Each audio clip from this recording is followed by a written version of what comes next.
Guys आज के इस वीडियो में आप लोगों को बताना चाहता हूँ कि एआई का एक अच्छा इस्तेमाल आप लोग कैसे कर सकते हैं और हम लोग उसके बाद देखेंगे कि कैसे आप लोग एआई डिटेक्शन को बाईपास कर सकते हैं। मेरे सामने यहाँ पर खुला हुआ है चैट जीपीटी और चैट जीपीटी की आप लोगों को टॉप टिप्स के साथ मैं आप लोगों को ये चीज दिखाने वाला हूँ। तो सबसे पहले देखो क्या है कि आपको कोई भी प्रॉब्लम आपकी लाइफ में आती है, आपको सबसे पहले ये पूछना है कि क्या ये काम चैट जीपीटी कर सकता है, क्योंकि अगर ये काम चैट जीपीटी कर सकता है तो why would you invest your time in doing that. अब यहाँ पर क्या होता है ना कि लोग इसको कुछ ज्यादा ही दिल पे ले लेते हैं, लोग इसको ओवर यूज करने लग जाते हैं। लोगों को बोलो कि यार ये कर दो। अगर आपको किसी ने बोला कि एक वेबसाइट के लिए आपको लेट अस से सी लैंग्वेज का ट्यूटोरियल लिखना है और आप जाके प्रॉम्प्ट डाल देते हो राइट सी लैंग्वेज ट्यूटोरियल, नहीं भाई, you don't have to do that. अब आप में से कई लोग कहेंगे भाई क्यों नहीं करना है ऐसा, क्या गलत किया है इसमें? मैं आपको बताता हूँ इसमें गलत क्या है। यहाँ पर आपका एज अ ह्यूमन आपने अपने आप को अलग कर लिया, आपने हटा दिया अपना जो रोल था वो, आपने कहा कि भाई चैट जीपीटी ही कर ले। Now what is even better approach कि आप प्रॉब्लम को टुकड़ों में बांटें। जितने छोटे टुकड़े आप लोग एआई से कराएंगे उतना बेटर होगा। फॉर एग्जांपल आप लोग इस प्रॉब्लम को बांटें 10 टुकड़े में और 10 टुकड़े में बांटने के बाद आप लोग इसको एक एक टुकड़ा बाय टुकड़ा सॉल्व करें। पहला टुकड़ा आप कहें कि भाई पहले तो मुझे ये बताओ कि एक सी लैंग्वेज का ट्यूटोरियल लिखने के लिए हमें कौन कौन से टॉपिक्स सिखाने होंगे। फिर अपना आप एक्सपीरियंस लेकर आओ कि नहीं यार ये टॉपिक नहीं सिखा रहा, मैं ये सिखाता हूँ, ये सिखाता हूँ। अच्छा एआई ने ये तो लिया ही नहीं तो ये भी मैं ले लेता हूँ। उसके बाद टॉपिक बाय टॉपिक आप लोगों को राइट करना है। फॉर एग्जाम्पल मान लो मुझे लिखना है about hello world in C, तो मैं यहाँ पर लिखूंगा write a post about C language. मैं यहाँ पर लिखूंगा hello world program in C language in about 500 words। अब मैं यहाँ पर लिखूंगा you have to write the tutorial like you are explaining to a 10-year-old, give examples and analogies whenever possible, start with what is programming। अब आप लोग कहोगे कि यार ये तो बहुत लंबा प्रॉम्प्ट हो गया, ऐसा प्रॉम्प्ट क्यों कोई देना चाहेगा? मैं आप लोगों को बताना चाहता हूँ कि आप लोग जितना लंबा प्रॉम्प्ट दोगे और अपनी प्रॉब्लम को जितना ज़्यादा डिस्क्राइब करोगे उतना बेटर है इन some cases.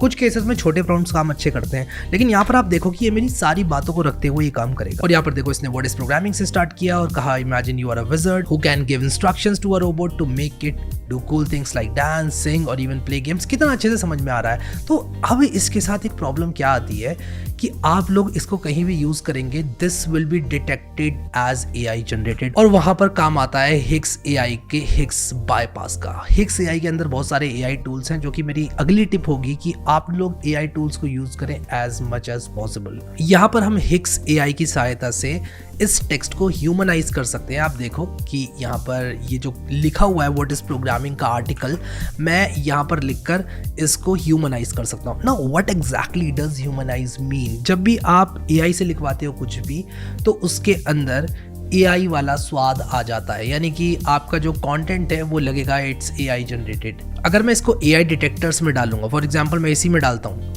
Check for AI पर क्लिक करता हूँ और यहाँ पर आप देखो your input content seems to be AI generated, तो वो एआई जनरेटेड के तौर पे डिटेक्ट हो जाता है। ना इससे प्रॉब्लम क्या होती है? प्रॉब्लम यहाँ पर ये होती है आप चाहे ये कंटेंट अपना किसी सर्च इंजन के लिए रैंक कराएं या फिर आप लोग ये कंटेंट कहीं स्कूल कॉलेज में सबमिट करें, जो पहला डिटेक्शन होता है वो यही होता है कि भाई एआई जनरेटेड तो नहीं, और अगर आपके कंटेंट को एआई जनरेटेड मार्क कर दिया गया तो ये आपके लिए प्रॉब्लम हो सकती है। नाउ यूजफुल और एआई जनरेटेड में मेरे हिसाब से बहुत ज़्यादा कोरिलेशन नहीं है। आपका एआई जनरेटेड कंटेंट बहुत ज़्यादा यूजफुल हो सकता है, बट यहाँ पर हमको ये बाईपास लगाना पड़ेगा, क्योंकि आप लोग अगर चाहते हैं कि आपका आर्टिकल रैंक करें या फिर आपके आर्टिकल को वैल्यू दी जाए for further consideration, this is a step we have to take. Now we are not tricking any systems, हम यूजफुल कंटेंट बना रहे हैं अपनी प्रॉम्प्ट इंजीनियरिंग को यूज़ करके, बट हम लोग यूज़ कर रहे हैं AI tools from Higgs AI like Higgs bypass. तो हम क्या करेंगे, यहाँ पर ह्यूमनाइज एआई टेक्स्ट पर क्लिक करेंगे और जैसे ही मैंने यहाँ पर ह्यूमनाइज एआई टेक्स्ट पर क्लिक किया, आप देखो यहाँ पर ये टेक्स्ट ह्यूमनाइज कर दिया जाएगा। मैं ह्यूमनाइज पर क्लिक करूंगा और ये टेक्स्ट ह्यूमनाइज कर दिया जाएगा। यहाँ पर मैं अगेन आपको वही टिप दूंगा जो कि मैंने इनिशियली दी थी कि आप लोग प्रॉब्लम को जितने छोटे छोटे चंक्स में तोड़ोगे उतना बेटर है। और यहाँ पर आप देख सकते हो कि ये चेक कर रहा है एआई डिटेक्शन प्रोबेबिलिटी। अब हमने और भी टूल्स देखे थे जो ये काम कर सकते हैं, और हमने मैनुअली देखा था कि भाई GPT-0, कॉपी लीक्स और क्रॉस फ्लैग और 0 GPTs, ये सब क्या है? एआई डिटेक्ट करने के टूल्स हैं। और यहाँ पर ये क्या कर रहा है कि ह्यूमनाइज करने के बाद चेक कर रहा है कि क्या ये सारे टूल्स एआई डिटेक्शन को डिटेक्ट कर रहे हैं कि नहीं। और आप देख सकते हो ये नहीं कर रहे हैं डिटेक्ट, और ये टूल आपको जो है टेक्स्ट दे देता है। सो गाइस, अब एक बार हमने अपना ये ह्यूमनाइज्ड कंटेंट निकाल लिया, मैं एक एक करके आपको चेक करके दिखाऊंगा एक्चुअल में कि ये एआई डिटेक्शन पास करता है, मतलब कि ये एज एआई डिटेक्ट नहीं होता है। ठीक है, तो मैं क्या करूंगा, इसको कॉपी करूंगा यहाँ से। अगेन एक बहुत बढ़िया ऑप्शन डायरेक्टली कॉपी करने का। ओरिजिनलिटी एआई में चेक करते हैं, डिटेक्ट एआई कंटेंट में जाऊंगा, यहाँ पर अपना कंटेंट पेस्ट कर दूंगा और यहाँ पर आप लोग देखो कि स्कैन नाउ में करूंगा और ये कंटेंट स्कैन हो रहा है। Let's wait for some time. In the mean time मैं GPT 0 पर जाऊंगा और सेम कंटेंट पेस्ट करूंगा। सेम मैं कॉपी लिंक्स को भी पकड़ाऊंगा एंड देन सेम चीज मैं 0 GPT को भी पकड़ाऊंगा। अगेन डिटेक्ट टेक्स्ट करूंगा, कंटेंट स्केल के साथ भी मैं यही करूंगा। प्लस पर क्लिक करूंगा, एआई डिटेक्शन स्कैन करूंगा और यहाँ पर मैं कंटेंट को पेस्ट कर दूंगा, check for AI content. Then again Winston AI के साथ भी मैं स्टार्ट कंटेंट स्कैन करूंगा एंड अगेन मैं इसको स्कैन टेक्स्ट करूंगा पेस्ट करके। Now let's look at the results. Originality AI ने 99% हमारे कंटेंट को एज ह्यूमन डिटेक्ट किया है। 0 GPT ने भी सिर्फ 2% प्रोबेबिलिटी दी है एआई जनरेशन की, मतलब ये ह्यूमन कंटेंट है 98%। कॉपी लीक्स की बात करें तो आप देख सकते हैं 100% दिया है भाई कॉपी लीक्स ने हमको स्कोर। 0 GPT ने भी बोला है कि भाई your text is human written. Content at scale ने भी लिखा है passes as human. Winston AI भी 86% कॉन्फिडेंस के साथ हमारे कंटेंट को एज अ ह्यूमन कंटेंट दिखा रहा है। तो ये जो टूल है इसका लिंक तो मैं डिस्क्रिप्शन में डाल दूंगा। अब इसके बाद एक और पॉइंट को टच अपॉन करना चाहूंगा कि चैट जीपीटी का सब्सक्रिप्शन लेना चाहिए कि नहीं लेना चाहिए। मैं कहूंगा कि अगर आप एआई को बहुत ज़्यादा यूज़ करें तो डेफिनेटली लेना चाहिए। अगर एआई के थ्रू आप लोग बहुत ज़्यादा पैसा कमा रहे हैं, जो कि इस केस में $20 है, अगर इतना आप कम से कम कमा पा रहे हैं तो मैं कहूँगा हाँ तो करो। और एआई का यूज़ भी आप कर रहे हैं तो एआई का यूज़ करके ही आपका बहुत ज़्यादा काम निकल रहा है, डेफिनेटली सब्सक्रिप्शन लो क्योंकि GPT 4o इज़ अमेजिंग। मैं आप लोगों को एक एग्जांपल दिखाता हूँ।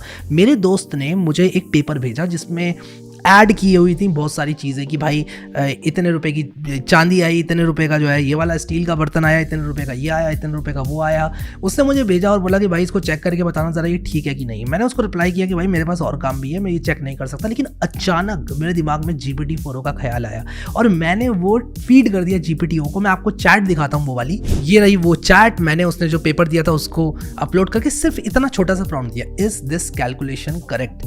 और भाई चैट GPT ने मेरा माइंड ब्लो कर दिया, स्पेसिफिकली GPT 4o ने मेरा माइंड ब्लो कर दिया। और यहाँ पर इसने ये सारा टेक्स्ट एक्सट्रैक्शन करके सम करके भेज दिया और बोला कि यहाँ पर जो एडिशन किया हुआ है उसमें गलती है।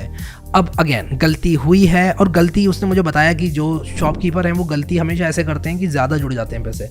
अब ये कोइंसिडेंस है क्या है इस पर मैं कमेंट नहीं करूँगा, बट उसने मुझे ऐसा बताया और मैंने उसको बताया कि भाई 43,000 समथिंग आ रहा है, 47 तो कहीं से कहीं तक नहीं आ रहा है। तो उसने बाकी के पुराने बिल भी निकाले और उसमें भी कुछ डिस्क्रिपेंसीज निकली, जैसे कि मैंने आप लोगों को बताया ऑलरेडी कि कोइंसिडेंस ऐसा था कि जो डिस्क्रिपेंसी निकली वो थोड़ी ज़्यादा ही पैसे चार्ज कर दिए थे उन्होंने। अब ये कोइंसिडेंस हो सकता है और भी बहुत कुछ हो सकता है, but again GPT 4o is amazing.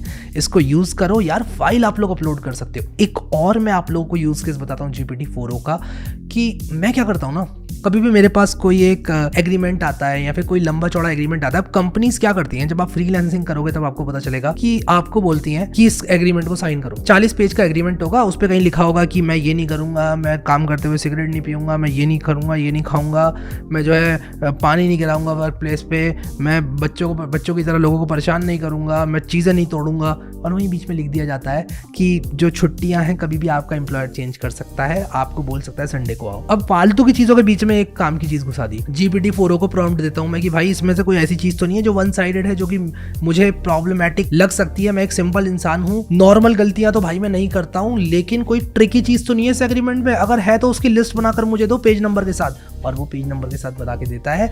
कभी कभी मुझे एक सवाल भी अगर पूछना है एग्रीमेंट से रिलेटेड, जैसे कि रिसेंटली मैंने एक एग्रीमेंट साइन किया था और उस एग्रीमेंट से रिलेटेड मुझे कोई सवाल पूछा गया था कि यार तुम ये नहीं कर सकते, आप सर एग्रीमेंट पढ़ लो। अब एग्रीमेंट इतना बड़ा मैं पढ़ के कहाँ ढूंढूं उसमें। मैंने 4o को पकड़ाया, 4o से पूछा कि भाई एग्रीमेंट के हिसाब से ये कर सकते हैं कि नहीं कर सकते हैं, और वहां पर मेरी बात सही थी, उन लोग की बात गलत थी, और उन्होंने मेरी बात को फिर बाद में रखा। तो कभी भी कोई बड़ा डॉक्यूमेंट आपको पढ़वाना हो, टेक्स्ट को समराइज करवाना हो, मतलब एक फाइल ही पकड़ा दो। ये काम तो पहले चैट GPT भी करता था जब आप प्रॉम्प्ट्स देते थे, लेकिन अब आप फाइल पकड़ा सकते हो पूरी, drag and drop, is this calculation correct, enter, and boom आपके सामने रिजल्ट है एग्जांपल के साथ। तो हमें हमें एआई की शक्तियों को बहुत ही ऑप्टिमली इस्तेमाल करना पड़ेगा। एक और एआई को यूज करने की टिप मैं बताऊंगा कि आइटरेट करो विद मल्टीपल अटेम्प्ट्स। आप बार बार उसको बताते जाओ। मान लो आपने एक प्रोग्राम दिया, उसमें एरर आ गया, आप उसको बताओ कि भाई इसमें ये एरर आ रहा है, शायद इसकी वजह से। आप उससे एक इंसान की तरह बात करो। और भाई मल्टीपल अटेम्प्ट्स में एआई आपको कमाल का काम करके देता है, ये बात मैंने फील करी है। एंड GPT-4o की जितनी तारीफ करूं भाई उतना बढ़िया है। ये तो बिल्कुल एक इंसान बना दिया है। मतलब ऐसा बोलना नहीं चाहिए, बट कुछ ऐसा लग रहा है कि भाई जो समझ है ना इसकी, वो किसी इंसान से कम नहीं है भाई। क्योंकि देखो ये जो हैंड राइटिंग है ना गंदी सी, आई एम सॉरी जिसकी भी हैंड राइटिंग है, अगर वो वीडियो तो खैर क्या ही देखेगा, लेकिन ये जो हैंड राइटिंग है ना, ये इंसान की समझ में नहीं आती। मुझे गुस्सा आता है कभी कभी ऐसे लोगों पे जो ऐसी हैंड राइटिंग लिखते हैं। हालांकि मेरी भी हैंड राइटिंग कुछ खास नहीं है, ठीक ठाक है, बट ऐसी हैंड राइटिंग में मुझे बड़ा गुस्सा आता है कि भाई जो लिख रहे हो समझ में तो आए कम से कम। लेकिन उसके बाद भी अगर आप मल्टीपल अटेम्प्ट्स दोगे कि यार ये वाला ये है, मान लो इसने कोई गलती की होती तो मैं पूछ सकता था इससे कि भाई ये वाला शायद नंबर ये है। तो प्रोग्रामिंग में भी आप इसको अगर बार बार बताते रहोगे कि भाई ये नहीं ये है, ये नहीं ये है, तो ये इवेंचुअली आपको आपका काम करके दे देता है मल्टीपल अटेम्प्ट्स में। एक और टिप, जैसे कि मैंने आप लोग को ऑलरेडी बताया कि आप इसको number of words, number of characters, constraints दे सकते हो कि भाई ऐसे नहीं ऐसे ही करना है तुम्हें इस प्रॉब्लम को सॉल्व। तुम्हें HTML ही आउटपुट करनी है, मुझे और कुछ भी नहीं चाहिए एक्सप्लेनेशन, बस HTML आउटपुट करके दे दो, ये तुम्हें HTML ही आउटपुट करके देगा। और लॉन्ग प्रॉम्प्ट से तो हमें डरना ही नहीं है, जितना लंबा प्रॉम्प्ट हमारा बनता है हम बना सकते हैं। और आप नोटपैड में प्रॉम्प्ट लिख के रख लो, चैट्स को सेव कर लो और उन चैट्स को कंटिन्यू करो। ये भी एक बहुत बड़ी टिप है और बहुत कम लोग इसको इस्तेमाल करते हैं। मैंने देखा है कि भाई आपने अगर एक चैट बनाई है एक पर्टिकुलर चीज़ को करने के लिए, कि मान लो आपने चैट बनाई है एक ग्रामर चेक करने के लिए, आप कह सकते हो कि भाई मेरी ग्रामर वीक है, मैं तुम्हें सेंटेंसेस भेजूंगा, तुम बताना उसको ठीक करके और मेरी गलती मुझे बताना। वो चैट बनाकर आप क्रोम में बुकमार्क कर लो, ये यूज करके क्रोम के अंदर ही बुकमार्क कर लो उस चैट को। और जब आप बुकमार्क करते हो ना क्रोम में, तो आप उस चैट को उस नाम से सेव कर लो कि भाई ये मेरी ग्रामर करेक्शन की चैट है। फोल्डर बना लो ऊपर बुकमार्क का। जैसे कि अगर मैं आप लोगों को दिखाऊं यहाँ पर, तो आप राइट क्लिक करके ऐड फोल्डर कर सकते हो और आप लिख सकते हो चैट GPT बुकमार्क्स, और इसके बाद आप यहाँ पर एक नई चैट बना सकते हो और कह सकते हो I am weak in English, I will give you some wrong text, correct them in copyable format for me. और ये करने के बाद आपको क्या करना है कि ये बनाने के बाद आपने इसको बुकमार्क कर लेना है और आपने यहाँ पर लिखना है कि भाई ये मेरा ग्रामर करेक्शन की चैट है, और आप इसको डाल दो अपने चैट GPT बुकमार्क्स वाले फोल्डर में। और कभी भी आप लोगों को इसको इस्तेमाल करना है, आप यहाँ पर आके ऐसे कर सकते हो। जैसे मान लो मैं आई गो टू द डिनर, और देखो ये मुझे बताएगा आई गो टू डिनर, ठीक है। यहाँ से कॉपी करो और पेस्ट कर लो, इवेंचुअली आप इंग्लिश भी सीख जाओगे या फिर कुछ भी सीख जाओगे जो भी खराब है आप। तो कभी आप चैटिंग कर रहे हो या कभी भी आप ईमेल वगैरह फ्रेम कर रहे हो, तो ईमेल वाली आप चैट खोल लो। तो इस तरह से आपको ऑर्गेनाइज करनी पड़ेंगी चीजें एंड डेफिनेटली आप लोगों को अच्छी सफलता मिलेगी। सो आई होप कि आपको मजा आया वीडियो देखकर। Once again I would like to thank Higgs AI for sponsoring this video. Higgs bypass को जरूर चेकआउट करना, काफी कमाल का टूल है और आप लोगों को AI बाईपास करके और ह्यूमनाइज करके और बाकी सारे प्लेटफॉर्म्स पर जो कि पॉपुलर प्लेटफॉर्म है AI जनरेटेड कंटेंट को चेक करने के, उस पर चेक करके भी दे देता है। So this is a tool that you should definitely check out. अभी के लिए इस वीडियो में इतना ही guys. Thank you so much guys for watching this video and I will see you next time.